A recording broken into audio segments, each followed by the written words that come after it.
The story then shifts to a teenage girl named Carly, chatting on the phone with her boyfriend Damon. Her younger brother Josh bursts in, annoying her like little brothers do. On the surface, their family seems perfectly ordinary, just your typical suburban household with their parents, Brent and Kendall. They live in a peaceful neighborhood where parents walk their kids to school and breakfast is a shared tradition. Even the housemaid Sunyi and her daughter Lisa join the routine. As they eat, the news reports a bizarre accident on the train tracks. But Carly isn't fazed. All she cares about is whether her boyfriend can come over. Her parents say no. Her grandparents are visiting tonight, and she's still too young. Later, during the drive to school, Carly ignores her mom, glued to her phone. Kendall tries to make conversation, but the distance between them is obvious. Carly doesn't care that Kendall is going to support her sister at the hospital. Their connection is frayed, something deep and silent pulling them apart. Josh, too young for school, stays home. He's hyper, chaotic, and constantly testing boundaries. At one point, he nails his dad in the head with a ball, but Brent just laughs, brushing it off with patience. After some father-son bonding, Brent heads off to work. At school, Carly's classmate Riley stirs up drama. Meanwhile, at home, Josh is startled by something in the kitchen. Elsewhere, Kendall sips coffee with Riley's mom, who accuses Carly of stealing money. Kendall defends her daughter, but the accusation sticks. Suddenly, the normal day begins to crack. In Carly's class, students start getting pulled out by their parents, one after another. Police arrive. No one knows what's happening. At Damon's college, parents begin crowding the hallways, urgently seeking their children. Fear creeps in. Then, the unimaginable. A student races toward his mother, climbing the school fence. A teacher tries to stop him, but the mother stabs her own son with a car key. Panic erupts. Parents swarm the schoolyard, not to save their children, but to slaughter them. Carly and Riley watch in horror. Their own parents haven't arrived yet, but it's only a matter of time. Damon finishes his test and returns home, only to find his dad sitting silently amid chaos. As he tries to clean, the TV turns to static. Then, his father attacks. A brutal struggle ends with the father impaling himself on broken glass, yet he still tries to harm Damon, even as he bleeds out. Meanwhile, Kendall sits in her car, numb and distant. She defended Carly when others criticized her, but all she feels now is betrayal.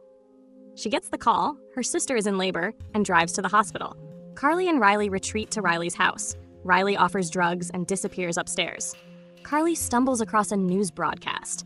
A strange outbreak is sweeping the country, but no one knows what's causing it. Upstairs, Riley's mother stares blankly at a family photo. Moments later, Carly finds Riley, dead at her mother's hands. At the hospital, Kendall learns the horrifying truth. Experts believe a biological weapon or neurotoxin has rewired parents' instincts. Instead of love, they now feel primal hatred for their children. Kendall arrives just as her sister gives birth. The joy of the newborn's arrival is cut short when the hospital monitor flickers to static. The mother begins to smother the baby. Kendall fights her off with the help of nurses, but her sister grabs a box cutter, ready to kill her own child. Kendall saves the infant. The madness is real. It's spreading. Back at Riley's house, Carly flees, only to witness a father beating his son to death with a bat. Luckily, Damon arrives, and they rush off to save Josh. Brent, alone at work, ignores a call from Kendall. His screen turns to static. He loses control. At the hospital, Kendall refuses to hand the baby back. Even sedated, her sister is dangerous. But in the infant ward, it's worse. Parents stare at their newborns with murderous intent. Kendall bolts home, terrified Brent might beat her there. Carly and Damon arrive to a haunting scene. Sunyi scrubbing blood from the kitchen floor. When Carly asks about Josh, Sunyi claims he's upstairs. But then Carly notices the blood-soaked mop water. She realizes Sunyi killed her own daughter, Lisa. Carly races upstairs and finds Josh, traumatized and hiding. He saw it all and hasn't moved since.